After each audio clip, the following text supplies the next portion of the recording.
I sell cheese in a Paris alley that smells of wet stone mornings weighing milk, afternoons shepherding travelers across hurriedly folded maps. Before I left home, my mother pressed a wrinkled paper map into my hand. Wherever you go, leave room in your head for the world to enter. I thought I could until Evan arrived, kind, generous, and carrying the one thing that makes any journey cramped certainty. On our first run, Evan pulled up to the checkpoint.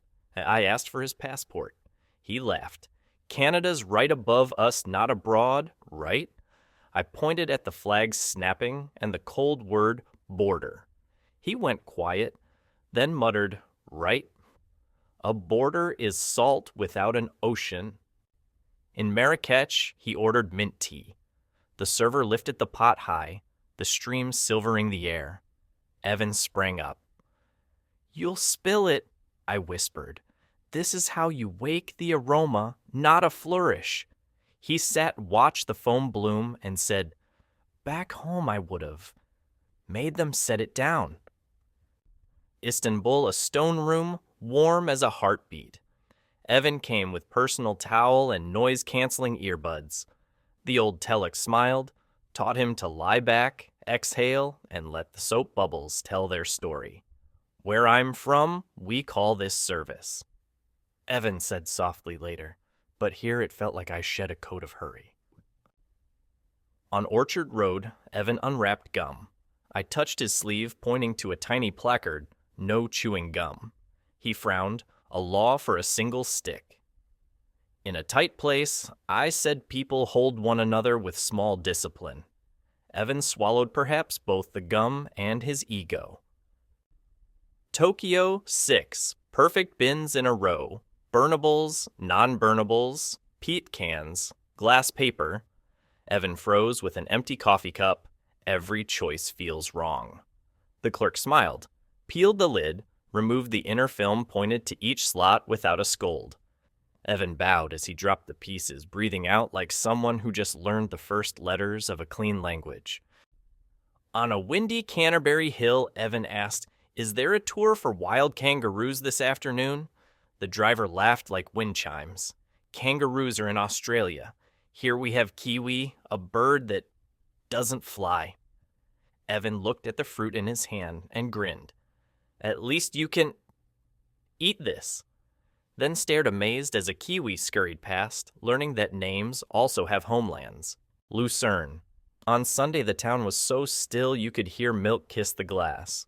Cobbler's shop locked. Corner store locked. The whole city paused, Evan grumbled. Church bells rolled over the lake like a round nod. Here I said, people run 6 days to stand still one. Madrid, 10 p.m. The restaurant just lit its candles. Evan clutched his stomach. At home, this would be second dessert. I winked. Here they wait for cool to serve hot. As the tortilla set and a street guitar poured through the window, Evan slowed his bite. Even his stomach clock learned to change time zones. Lisbon, a serpentine line outside Pastel de Belém. It's just custard tarts, Evan huffed. I pointed at the perfect blue above.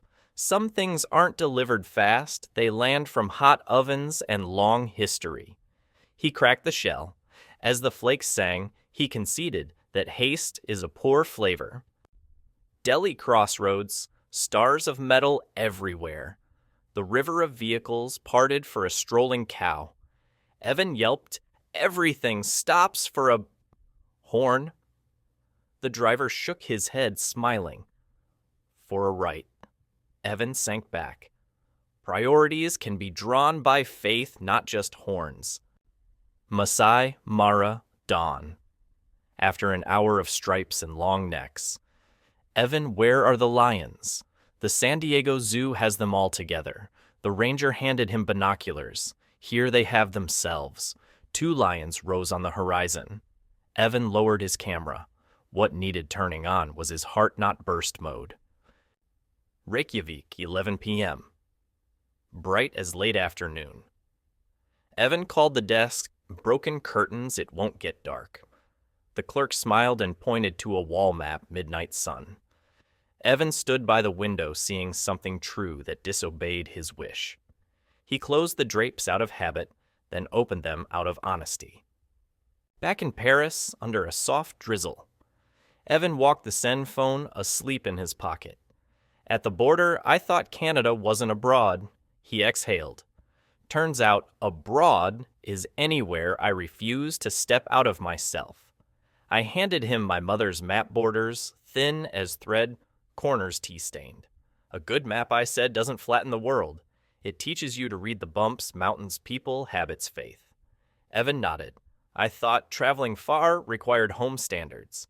Now, I see it only needs empty space. A week after Evan's train vanished into Paris rain, a small square envelope arrived, no return address, only 4 words on the flap-leave room in your head.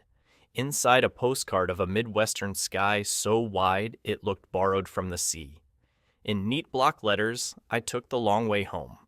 At the airport, I binned the gum, separated my cup like the Tokyo clerk taught me, and new to me said nothing when the line moved slow. Last night I waited for dusk to eat just to see if food changes when time stops bossing me. It did. P.S. My neighbor asked why the Iceland sun wouldn't set in my photo. I told him, sometimes truth keeps its own schedule. I pinned the card beside my mother's map thread thin borders fluttering in the shop's draft. For the first time, the map didn't look like instructions, but like a promise between people, I will not fold you into my convenience. That afternoon, a jet-lagged certain tour group wandered in. One man asked if French cheese came in the correct orange. I recited annatto and tradition, then added what I'd learned. Color is a story your tongue believes before it tastes. Try this with your eyes closed. His face changed before his mind could argue. Outside, Paris rehearsed its little symphonies. A bicycle bell, a spoon against porcelain, the sky clearing its throat before rain. I thought of places that refused to kneel to our preferences. The Moroccan pour the Turkish scrub, the Singapore sign, the Japanese bins, the Swiss Sunday, the Spanish midnight, the Portuguese queue, the Indian cow, the Kenyan horizon, the Icelandic light. Each offered Evan a non-negotiable sentence. This is how we are. Each time he had to choose, force a translation, or learn the language. Near closing, a young couple came in fingertip mapping a honeymoon sprinting dot to dot like thunder between clouds. 10 days, 5 countries, they said. I poured 2 thimbles of goat cheese chalky and bright and asked, have you ever tried to hear a cathedral bell? By fast-forwarding the peal, they laughed, then didn't. We sat on the edge of silence until Flavor finished its sentence. Before I flipped the sign to Ferme, I spread my mother's map on the counter. The creases were valleys, the coffee stains inland seas.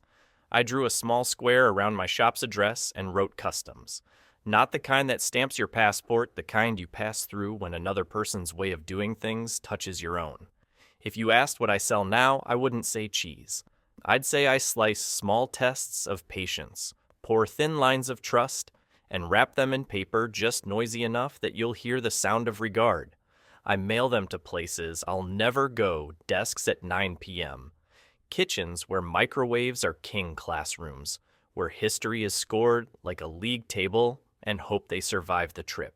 On quiet nights, I practice Evan's ritual, close the curtains habit. Open them honesty. I set a cup by the window and wait for the room to decide who it wants to be.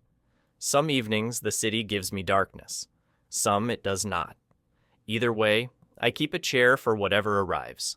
And when early tourists press their faces to the glass, hunting the right color, the right way the fast line, when they ask if the world could please step aside so the camera can see, I point to the map and postcard taped above. Then I tell them the one travel rule that's never failed me. Carry a passport in your pocket and an open space in your mind. Hand the first to the guard, hand the second to the world.